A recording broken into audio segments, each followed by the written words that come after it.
Hello दोस्तों, नमस्ते, प्रणाम। मैं हूँ सुनैना मौर्य। सुनैना गीत संगीत के चैनल में आप सभी का स्वागत है। तो कैसे हैं आप लोग? आशा करते बहुत अच्छे होंगे। और एक गारी गीत लेकर के आए हैं, आप लोग सुनिए और कैसा लगेगा प्यारा सा कमेंट करके बताइएगा। समधि के बहिनी छिनार बाजार घूमे साइकिल से। समधि के बहिनी छिनार बाजार घूमे साइकिल से।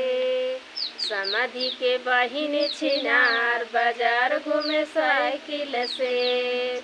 कोई मारे अगले उनके, कोई मारे बगले उनके, कोई मारे अगले उनके, कोई मारे बगले उनके, कोई लेके हो जाला फरार बाजार घूमे साइकिल से।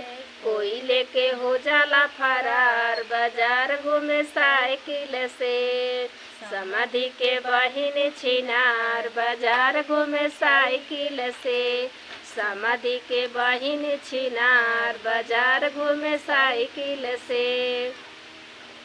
कोई मारे अगले उनके, कोई मारे बगले उनके, कोई मारे अगले उनके, कोई मारे बगले उनके, कोई लेके हो जाला फरार बाजार घूमे साइकिल से।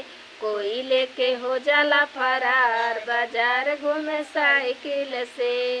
दूल्हा के बहिनी छिनार बाजार घूमे साइकिल से।